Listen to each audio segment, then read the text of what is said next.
د خوست ولایت د نندرشکوټ په شنباوت سیمه کې د 1.4 میلیون افغانیو په ارزښت د خوړو نړیوال پروګرام په مالي تمویل د استنادي دیوالونو پروژه ګټه اخیستنې ته وسپارل شوه.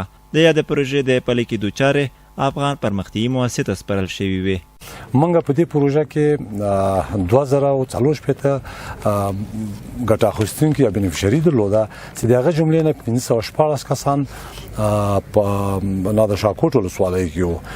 دغه دیوال تاسو ګورئ دغه ساحه ډېره خطرناکه سپذیره ساحه وه.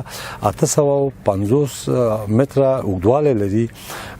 دا د افغان پرمختیایي مؤسسې په مټ د خوراکي نړیوال پروګرام یا WFP په مالی پانګونه سر ته ورسېدله.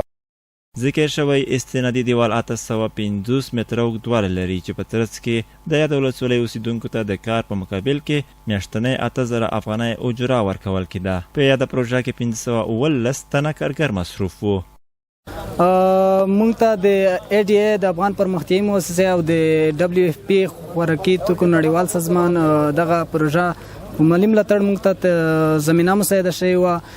مونږ بیچاره او ضعیفو خلکو ته دلته د کار زمینه مساعده شوې وه او ټولو ته 6 میاشتې تنخواوې راکړل شوې او زمونږ د کور ضرورتونه پراخه شول او یو بهترین دیوال راته جوړ کړ. موږ د دوی څخه ډېر منندوی یو. دغه پروژې موږ ته ډېره ګټه وکړه. ګټه خو ډېرې دي خو دوه مهمه ګټې دغه دي چې یو خو دلته یغه ځوانانو ته کار پیدا شو چې هغوی بیکاره وي، هېڅ کار یې نه درلوده.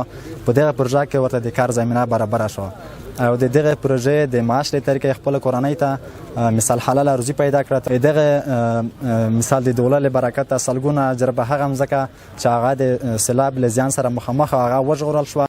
بلخوا د خوست ولایت مرستیال والی پر خلکو غږ وکړ چې د دې پروژې ستنه وکړي.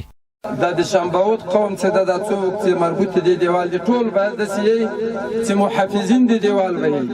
هر یو به د دې دیوال پیراداري چې چیرته څوک یې وتیګه په ماته نه کی، څوک یې ولار به ځای په جوړ نه کی او کنډاو کې جوړ نه کی، شاته خواته تثبات نه سي، مخه خواته لګ لګ ضررونه کې راځي. دغه څومره ډیر خلک الحمدلله بعد چې خپل دیوال نه په تمامه د دیوال ته ضرر رسول نو تاسو دفاع وکړئ. خوست کې دا پروژې داسې مهال ګټې اخیستنې ته سپارل کېږي چې په دې وروستیو کې د ولایت بېلابېلو سیمو کې سیلابونو کرنیزې ځمکې له منځه وړي دي. غوښتنه دا دي که ورته پروژې نورې هم پلې شي، ځوانانو ته د کار موندنې ترڅنګ به کرنیزې ځمکې هم له زیانونو وژغورل شي.